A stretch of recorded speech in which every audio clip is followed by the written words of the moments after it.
Davy and Curtis are nominated for eviction, but Davy holds the golden power veto. Will he use it? Find out now on Big Brother Cheesecake 8 Political Bait.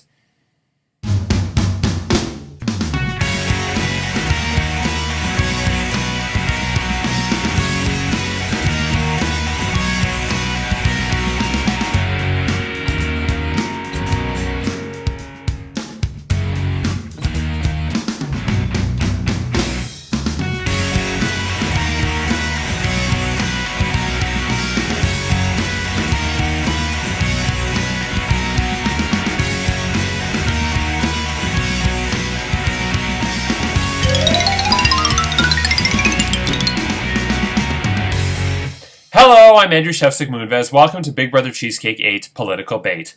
It's day 41 inside the Big Brother Cheesecake house, and this week Gina is the head of household, giving the NDP their third consecutive week of safety.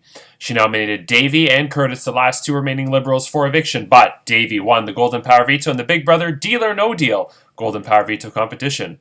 Will he use it? We'll find out shortly. But first, literally seconds after I sent yesterday's episode to YouTube for publishing and processing, I got a text message from Sean that reads as follows. Hey Andrew, thanks again for... Oh, sorry, this is the Sean I went out on a date with last night, or 2 nights ago. Hey Andrew, thanks again for dinner last night. I've given it some thought, and while I enjoyed our conversation and mutual love of Big Brother, I just didn't really feel a spark. You are a great guy, and I wish you all the best. To which I respond, no worries, I'm totally used to it. Good luck to you in the future. Which is code for, go fuck yourself, you asshole. I can't say I'm totally surprised, but at the same time, I definitely thought we were going in the right direction. And even though this doesn't bother me like it used to, because I've dated well over 100 guys, and I'm totally used to being rejected after the first date, that's probably the most common outcome out of all the possible outcomes. Even though it doesn't bother me like it used to, I'd be lying if I said it didn't not bother me. It does bother me a little. But turnabout is fair play, and I already started chatting with somebody else, and I already have a date lined up for next Sunday, and his name is Nick, and fingers crossed, but at the same time, not getting my hopes up. He is a Capricorn, so, but, and his parents are Capricorn, so double, but he's very, very nice, or so far he's nice, and he is my age. He's only 3 months younger than me. He knows nothing about Big Brother Cheesecake or org, so I can say whatever I want here. Because I was a little bit worried that Sean would be listening yesterday, which is when I was like kind of more cautious and guarded. But now I don't care. But yeah, so Nick is coming up next Sunday, so stay tuned for details. It's going to be the same thing. We're going to go on one date and he's going to reject me. It's the story of my life. So I think too what bothered me about this one is every single date, I've gone on over 100 first dates with guys, and actually all of them are Grindr or Tinder or some other online dating app. I don't think I've ever met anybody in person and then gone on a date with them based on that. No. And this was the first one, this guy, Sean, where I was... Michael Pez I met in person in the first place, yeah. But that also was only one date. But even I knew going into that Michael Pez and I were just not compatible to date. Love the guy, but there's too much going on there. Yeah, so Sean and I were set up, right? It was Lindsay's friend, Marina's friend, Sega's friend, Sean. And so I thought at least that would give it some legs, give it some, like, a chance.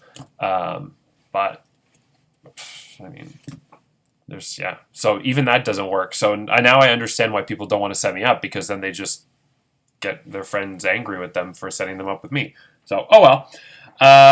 Okay, so just a reminder that tomorrow is the next Head of Household competition.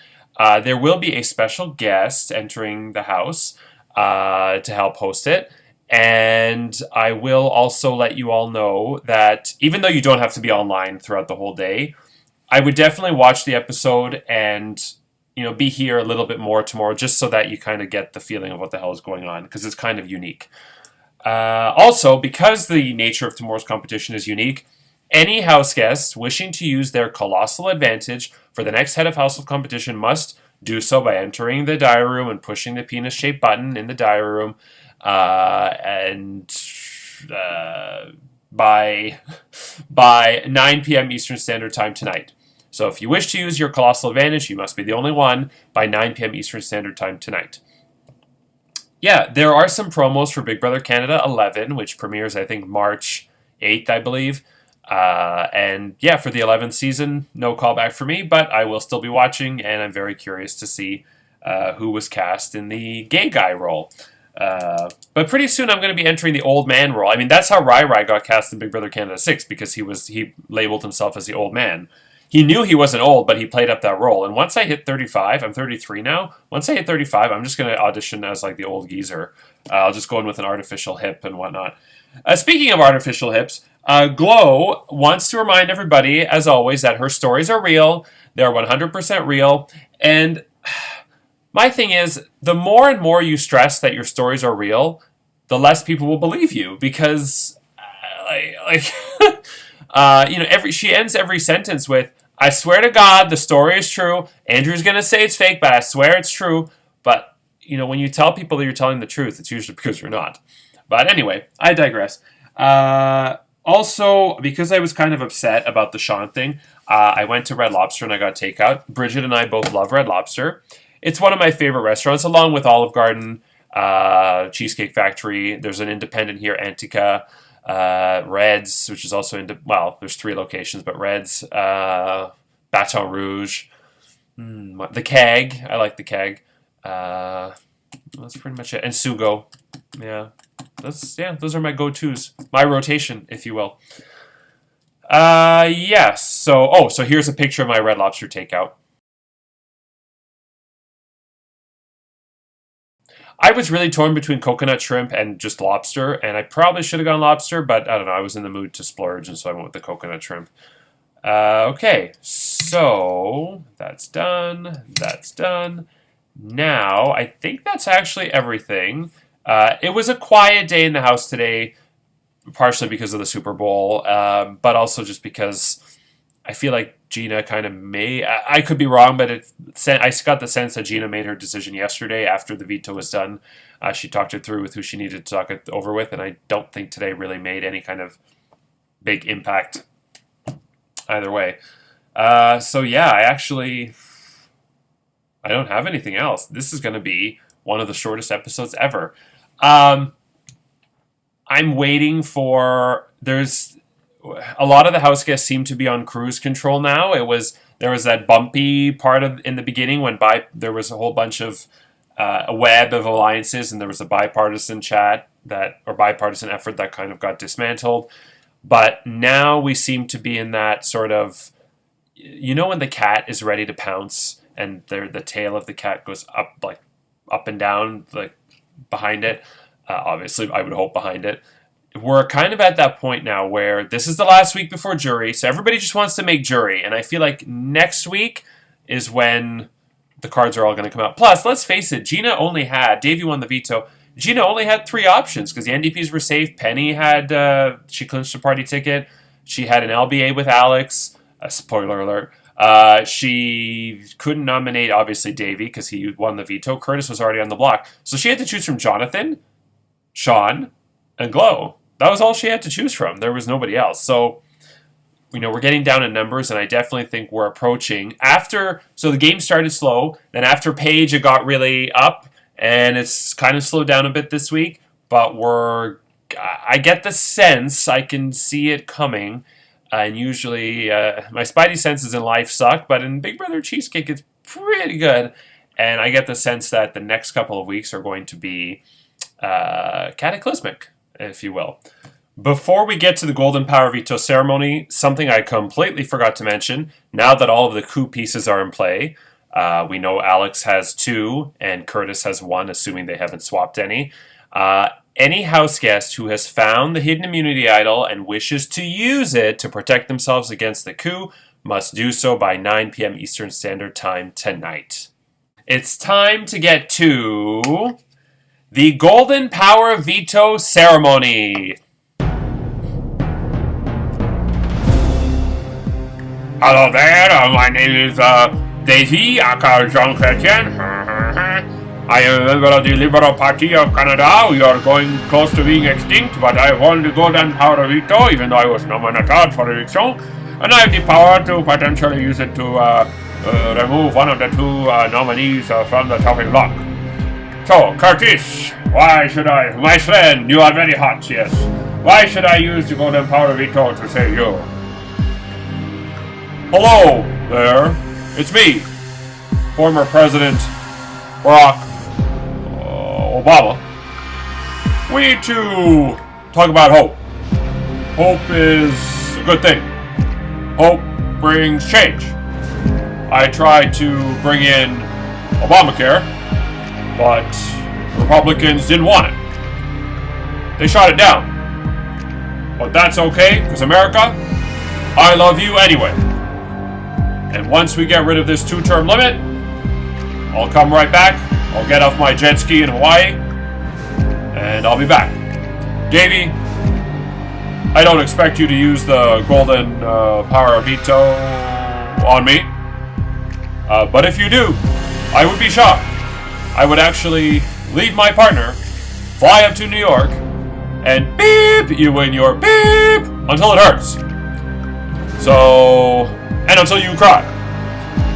So, use the veto on me, and you will cry tears of sex pain. Oh, I regret to inform you, Curtis, that I cannot feel anything no more. So anything you do to me, I am invincible to that. And I have no sex organs anymore. They all fell off during my Prime Ministership back in the 90s. And I am now basically in my 90s. Anyway, I have decided, this shall be no surprise, to use the golden power of veto to save myself.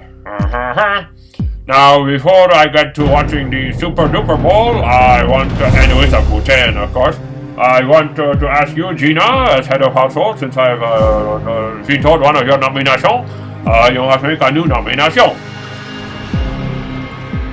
Oh, I forgot to say something, excuse me. To quote Bessie from Big Brother Canada, I'm not going anywhere, Marty. Marty is a good man. He is from Acadia. If you know where that is, you are a good Canadian. I adore everyone in the house, and I needed this veto count to not only rely on campaigning to votes to stay as arena, and purely just boss out. For 3 weeks I've been the renom or the initial nom and really sucked dick. Please understand, and not the good kind. Please understand that I'm doing this for me. I'm going to and will happily use the golden power of veto on myself. Okay, Gina, nobody cares about your opinion, but why don't you go and spew some of your radical left-wing garbage?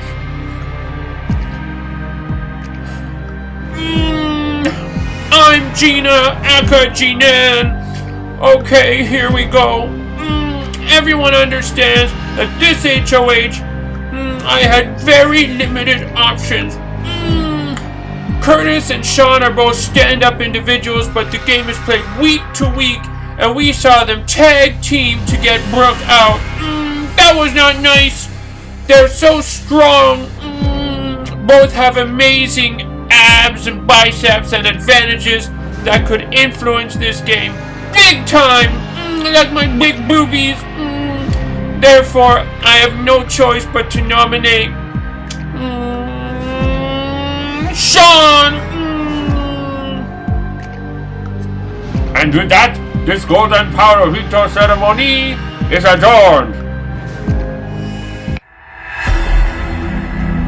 Sean or Curtis, who will be evicted? Watch tomorrow as the final 2 nominees plead their case, and a special guest will join the house guests as they ring the doorbell to enter for a day of fun.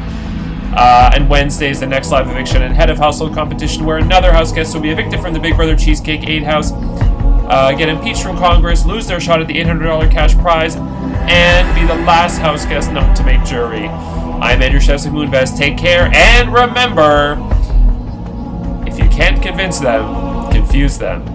Good night.